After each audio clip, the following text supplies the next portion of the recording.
The Tie and Hoodie Show is sponsored by ICCLending.com. For real estate service, please go to ICCLending.com. 3, 2, 1.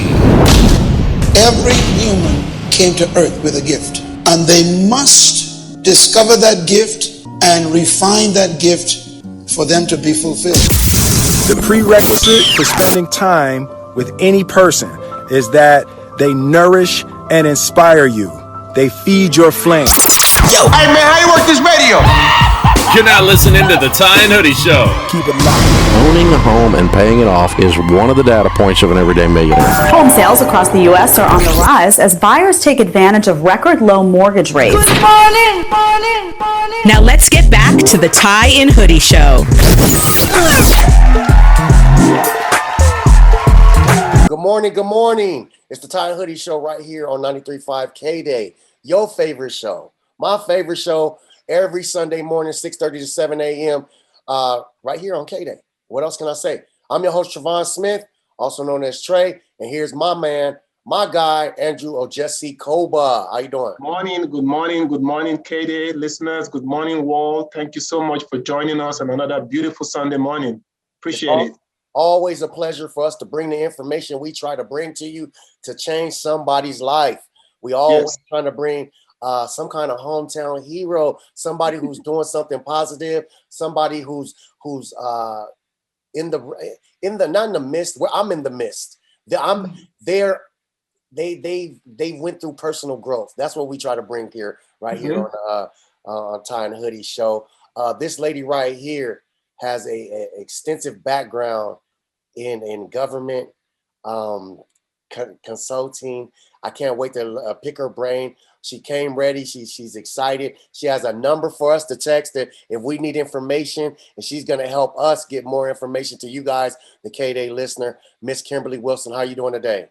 I'm doing well. It's an honor to be here on your show. No, it's a pleasure for us to have you. Yeah, absolutely. I mean, we actually, full disclosure, Miss Kimberly and I attended the same college over 20 years ago, and we've reconnected. And our show is about personal development. And one thing we're always trying to bring to our listeners is how to get from A to B to C to D, how to get better. I mean, let's say it in normal terms, how to get more money. How's that, Trevon, right? That's pretty much what personal growth means nowadays. Nowadays, yeah. How to be able to pay your bills, how to be able to, do better financially. That's kind of what we're trying to do. And Miss Kimberly, with her local government contracting project, she's going to tell us, we're going to go in deep dive, and she's going to tell us how to get contracts with your local or federal government, right, Miss Kimberly?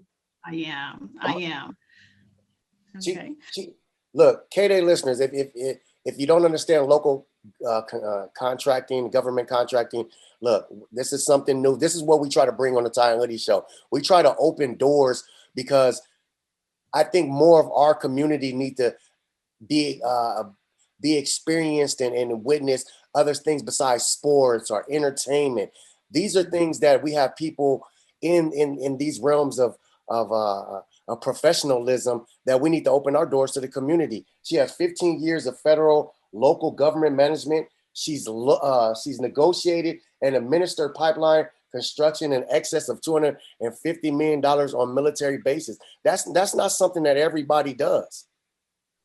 That means you have an extensive background in what you're doing, Miss Kimberly. Don't be shy. Look, don't be shy. Don't be shy. Look, tell them like what you went through, your testimony, and what you've been through in order to become what you're where you're at right now. Absolutely. For one, I want to make one correction. You were really close. The contract number, it was $25 million, not $250 million. Okay, I'm sorry. But even $25 million is a lot. $25 million is still a big deal. It's a huge deal. I just want to make sure, I got you. That disclaimer.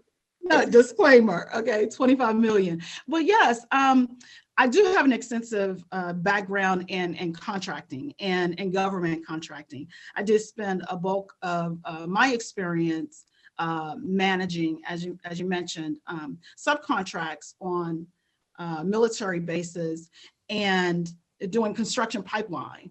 But I've also spent some time working in local government contracting, and my experience is pretty vast in terms of managing contracts, going out and looking for small businesses to partner with us on the contracts, because with federal contracts and even with some state and local contracts, if the contract is at a certain threshold, the prime contract or the prime on that contract would mean, if I got the contract and let's say it was $25 million, I have to make a good faith effort to try to bring in a certain percentage of small businesses to work on that contract, to kind of feed them some of the business.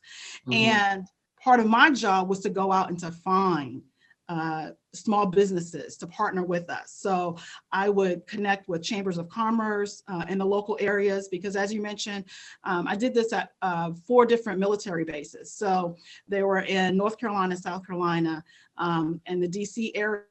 And the chambers of commerce were connected pretty well with the small businesses. Then we would come together and I would do workshops to show them how to do business with the government. So I've been doing this for a long time.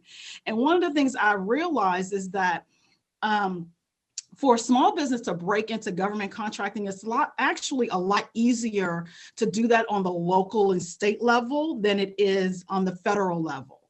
And there's so much work out there and so many contracts out there that it's like, why wouldn't you tap into that local and state level contracting? Because one of the things that stops businesses or small businesses from even doing government contracting is, I hear this all the time, it's like the process is so long. It's so complicated. I don't know where to start.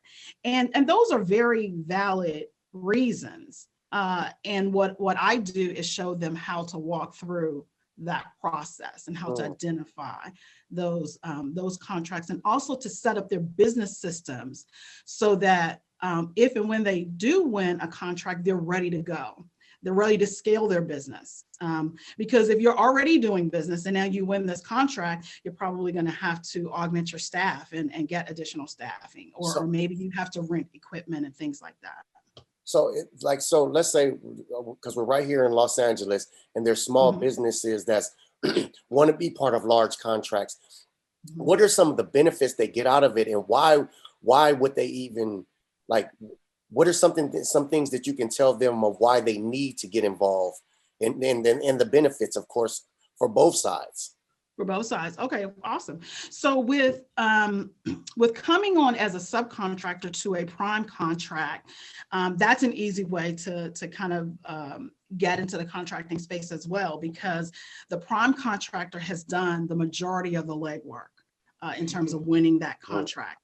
And so as a subcontractor, you can come in and the thing is that if you do a good job, you'll get more government contracts.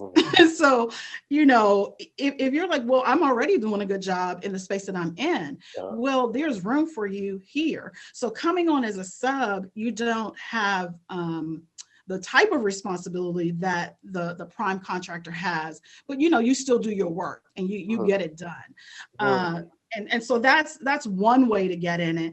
But even as I was saying, even with local and state governments, there's some smaller contracts that you can just kind of dip your toe in the pool and kind of get it wet and see how it goes. And the thing is that when I look at the local government contracting as compared to the federal government contracting, I almost look at it in terms of our elections. A lot of people put all of the emphasis on who we're going to vote for president. And if you think back a few years ago, a lot of people didn't go to the polls because they didn't like the options we had for president. But I'm like, well, you left all of these local positions open because you didn't go to the polls. So there's so much there at the local level. For instance, state and local governments in 2020 spent $3.1 trillion.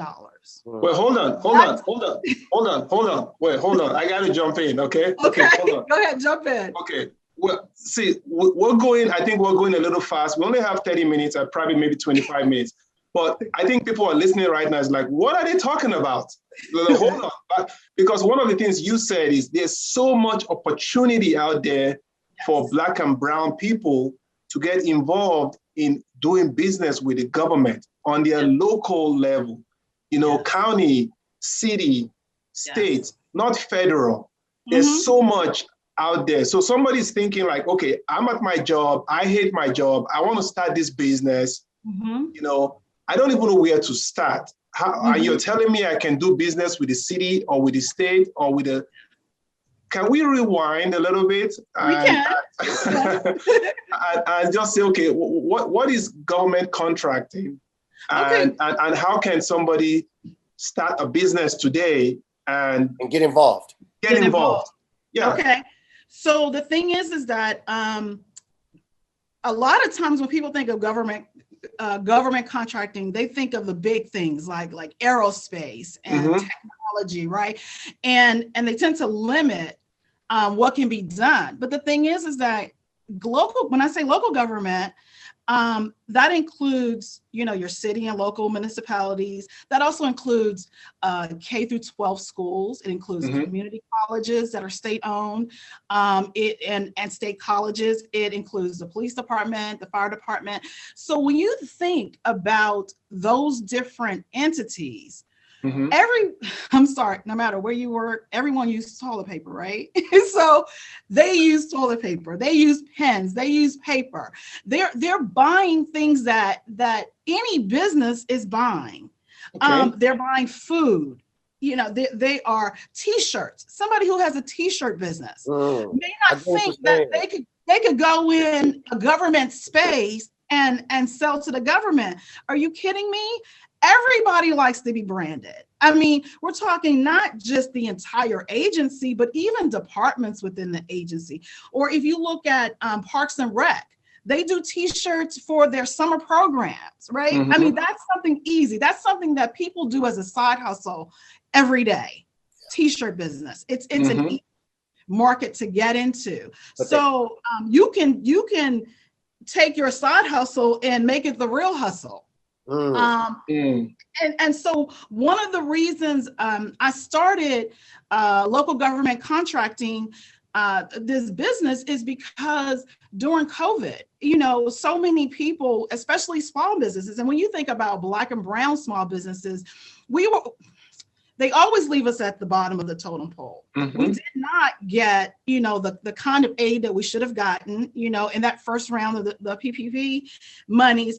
But the thing is that if small businesses and entrepreneurs look at government contracting and adding government contracting as a part of their business model, and I'm talking long term, I'm not talking short term, because the process does take a minute. It does. I mean, just, full disclosure, it does take a minute. However, that very first contract is the hardest one to get. And when you look at local government, if you have won a contract with one city, let's just say, or a really small contract, but you do well, and then you go to apply for another one, and they always want to know about your past performance. So if you're able to list that, I did work with this particular government, and that sends off bells, and they're like, oh wait, and they're more likely to want to do business with people who have already worked with the government, because there's definitely a learning curve. Ms. Wilson, can you go ahead, for the people that's listening right now, we're talking to Ms. Kimberly Wilson, who has an extensive background in local government contracting, and can you go ahead and give them your information, your number? So if somebody has some questions, I just want to make sure you get this number out to the community, because this is a beautiful thing that people need to take advantage of. Absolutely. My telephone number, it's a toll-free number, is 833-LGC-PROS, because the name of the company is Local Government Contracting, or LGC, Local Government Contracting Pros. So 833-LGC Pros. And if you want the actual number, that's 1-833-542-7767. So let me come back again. Trevon and I was just talking about it. During this pandemic, Trevon actually started a photography company. right? And he's getting gigs over here and there. In the minority community, people are either doing hair, they're doing T-shirts, you know, any kind of little side hustle here and there to make money, right? And you said a couple things here, you know, you can, you know, I didn't even know, honestly, I didn't know that you can contract with the fire department on T-shirts. I didn't know that. I didn't know you could contract with them about supplying them toilet paper or paper towels. Yeah. I didn't know all of those things, you know? So I think it's important for our people to know that one of the things you said, it's like, there's plenty of opportunities out there, plenty. I mean, I didn't, so when I'm thinking about local government, I didn't think about the police being a local, the fire department. I didn't think about all of this separate. I thought it was, okay, well, the city, that's what you deal with the city. I didn't think about all the little facets that makes up the city. Absolutely. Those are individual little opportunities that could amount to six-figure opportunities for minorities. Absolutely. So those are things that we need to kind of, again, roll it back, break it down. How does somebody start, you know? Before we even go further, the number is 833-542-7767, 833-542-7767. We want people to text because we're on the show. She's not going to pick up your call right now, just so you know. Text or call later, but 833-542-7767 and ask for Kim, because there's so much opportunity that we can go into. How does somebody like me, I say, okay, well, I love doing lawn. I have a small landscaping company. Okay, let's go with that. I have landscaping. Oh my God. When I tell you there are times with local government where they can't even find enough landscapers. What? Yeah, I'm telling you. Me and Andrew. There are times. And so, yes, landscaping is a huge one. There are landscaping companies that will have a contract to do, say, all like the highways. So like the grass and things like along the highways or the medium strips, right? So in a city, because they don't want it overgrown. And so yes, landscaping is one of the easiest businesses to do local contracting with. And the thing is, this is the thing. Typically, especially in local government, typically the contract will be for 3 years, and there may be 2 1-year options after that. But the reason I point that out is because even if there's somebody in there now, now would be the time to start to do the research. Okay, who are they? You know, what did that bid or solicitation look like? What did their proposal look like? Because of the Information Act, you can get access to those things. And that's doing the homework ahead of time so that you then can prepare when something comes up. And then you can look and in all of the cities in the neighboring areas, you know, that you can go to, you can look at the schools. You can, again, you know, the door is wide open. You can look at the community colleges. You can look at the state colleges, things like that. Like I said, now, one thing is past performance, depending on how much the contract is for or the breadth of the work, past performance may have a higher value in terms of the evaluation piece of it. So in that instance, I would still say go ahead and still put your hat in the ring because you just never know. But that's where getting a small contract, you know, here and there, it kind of builds up your past performance.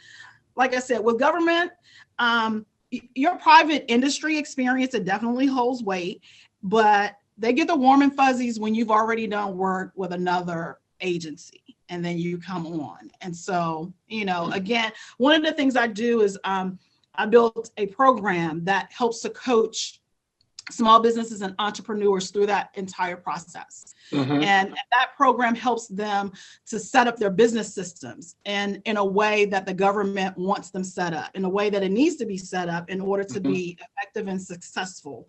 I help them to make sure that their company is financially solvent, because that's one thing that government evaluates on. They don't want to hire somebody and they're here today, gone tomorrow, or they're not able to fulfill the life of the contract. So, do you have sufficient funds to scale your business and to do the business you already had, and then to do the new business that you're going to get? For the people that's listening right now, the Arcade Day listeners, our people watching on YouTube. So what Miss Kimberly Wilson is saying is, and I believe if I say it in a layman term, and she's already said it, you could take your side hustle and make it, we don't even want to say your main hustle, your main job.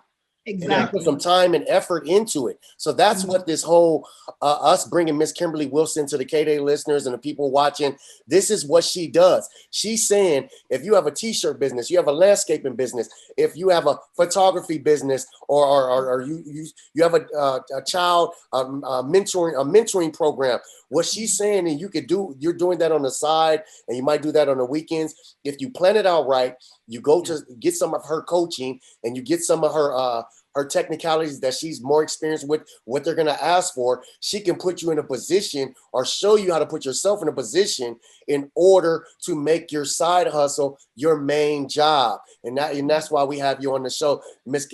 And I'm going to tell you, in the beginning, I was feeling like I was sitting in the class, and I was like, hope the teacher don't call on me. But but now I'm saying, like, okay, I get it. I wish we would have got that out a little earlier in the show, kind of like just exactly what you do, but you're so, as an expertise in this field, it's just kind of hard to deliver the message, but now I get it. I get what you do, and it's a beautiful thing what you do.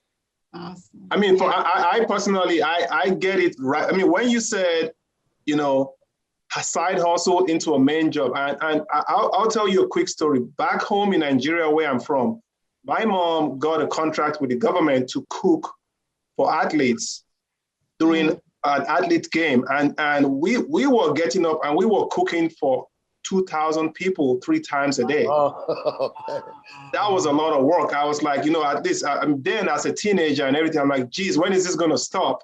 I didn't want that responsibility, because it's like, I'm just trying to help my mom. But what you're saying is, these contracts are, once you get into it, you have to go through the process. Just like when somebody's going to buy a house, you have to coach them through their credit, coach them through their income, and then they become a homeowner. It takes a process to get there, but there's nothing that should stop anybody from trying, because the door is wide open for everybody, right? It absolutely is. And like I said, if we use this pandemic as an example, small businesses and even some large businesses, they weren't pandemic proof. They weren't recession proof. And the pandemic took some companies out. But guess what? The government didn't go anywhere. Yeah. Government spending continued. So who are they spending it with? Well, they can be spending it with you. Yeah. So if you want to recession proof your business or your life, if you want to work things out so that you can then pass something on to your children or your grandchildren, adding government contracting as a piece of your business model is just a smart thing to do. And like I said, it takes a little time to get into it, but we can get you set up. And once you're there, it becomes easier. Miss Kimberly, I remember you mentioning that you help coach. Is there a website or something, or they would just text you as far as to get help with the coaching or the programs you have? Absolutely. So my website is LGC Pros or LGCpro.com. LGCpro.com, right? Yeah. And the phone number again, if anybody's listening, 833-542-7767. Our show is so short, it's 30 minutes. We're almost out of time, but I'm going to talk to Trevon. We have to bring you back, because we have to unfold maybe a series of how somebody can start today and give them a timeline to get to a point. I think a lot of people listening, definitely, I want the information. Are you kidding me? I mean, yes. Yeah, I'm definitely going to go to the website and sign up. But I did want to know, like, I don't feel like I know what you do. I don't feel like we've highlighted you enough. I want to know, I want you to talk to our listeners and the people listening because we always talk to our 9-to-5ers, and, you know, and this show is about personal growth and personal development. What made you, did you always know you were going to get into government contracting, or was there a light switch that flipped that made you change? Go ahead and talk to our listeners and let them know a little bit about you. Absolutely. I think very few people set out to get into government contracting. Most people, it really just kind of happens. So I started out as actually twofold I started out as a director for a water company, and I was brought on to do a study for them. And then I kind of gradually moved into contracting. So that water company was in LA. Then they won contracts with the military. So they added a subsidiary to their commercial water company, where they were getting into, where they were purchasing the water and wastewater systems at military bases. So I had the contracting experience, so they brought me over from the regular commercial side over to the military side. And one of the things I noticed right away was, so that company is based in California. The military bases were all on the East Coast, and we were hiring staff on the East Coast. Well, a lot of the staff had government experience, but they had no idea how to even get something purchased through our company, because they didn't know our systems. And so I put together a program and talked to my vice president, and then I would go out to those sites and then train them on how to do business through our company. And so that's kind of how I got into government contracting on the local level. Again, so both ways I came in kind of on the side, because I came in as a consultant for a small municipality in California to do they had $100 million outsourcing initiative. They were trying to outsource everything. And so I managed that process and trained people to evaluate contract or evaluate proposals and responses and things like that. During this whole time when you're doing all this, are you just sitting back taking notes like, oh, this is how you do this, this is how you do this? Because I'm feeling like you just picking everybody's brain and just had I need those journals at home. I know you got a stack of books where you got all the notes. Absolutely. I mean, I have an analytical mind anyway, and I'm a strategic thinker. So literally when I'm in, if I see something, if I see a problem or issue, I'm almost always trying to thinking immediately, how do we get from where we are to where we want to be? And so I'm always taking those mental notes. You one of them dangerous people. I mean, that's key right there. I mean, it goes in the whole premise of our show. How do we get from where we are to where we want to be? How do we get from where we are to where we want to be? You don't say, well, there's a problem, let me complain about it and do nothing. Yeah. You're saying, well, how do we fix it? How do we get over there? What are the solutions? And that's what I think we want to really continue to encourage our listeners. You know, your phone number, again, I want to give it out again, 833-542-7767, 833-542-7767. And the website is lgcpro.com, right? That's correct. lgcpro.com. If you're looking to get into government contracting, and which you should, because I think I will be doing the same thing too, you should just check it out and get some help. My biggest fear of this show right now is I hope the listeners really know what we just gave them, or what Miss Kimberly just gave them. And I'm gonna be honest, like, I love all our past guests, but I think this might be the most valuable show. Oh, yes, absolutely. I don't know if everybody's gonna understand it, because this is what our show is about, opening that part of the brain for the minority culture that, you know, it's not sports, it's not entertainment, it's not LeBron James. You know, this is something that's needed in our communities and, you know, across the nation. We need more people like you to you know, inform like individuals like me. And you know, it's a blessing with Andrew to get these messages out. But this show provided so much information.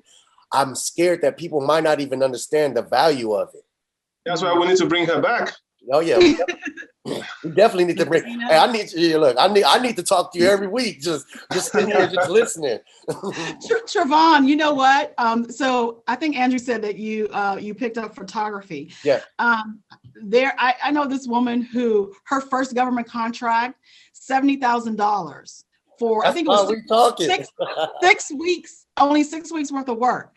And so with that, this wasn't even something that was, it wasn't even a solicitation that was out there. She heard about this project that they were doing in her area, the government, they were building something, and she reached out to them and said, don't you want to document this? And so she talked herself into a $70,000 contract. That and believe me, I'm all ears. I have this on recording. I'm gonna look. I'm saving it all. I listen all our shows. We record them at the and I listen to them after just to hear the actual information that comes out of it because I'm busy talking and kind of listening, but making sure we're on top of our P's and Q's while we're doing the show. But when I'm telling you this information that I'm scared a lot of our listeners might not even understand it, and you have to come back because we have to put this in our community over and over and over again. Yeah, absolutely. Well, thank you again so much. I mean, I know this is quick. It's only 30 minutes. We don't have all day, but thank you for even making the time to come on. I know it's early for a lot of people, but we definitely will bring you back, people need to hear this. Oh yeah. Oh, you coming back in April? We got to get you in April. Look, Andrew's looking at me. Andrew already had it booked up. I said, no, we're gonna slide somebody out, get you back in April. I can't wait. I can't wait to pick your brain. Look, have a great month until we see you again. You too. It's been a pleasure. It's been my pleasure. Thank you so much. TieandHoodieShow.com. We'll have all our information, and we'll see everybody next week, Sunday, 6:30 to 7 a.m. We'll see you guys next week. Hey, do you have valuable information that can help your community? Okay. And you'd like to be a guest? Hit us on our social media. Do it now. The Tie and Hoodie Show is sponsored by ICCLending.com. For real estate service, please go to ICCLending.com.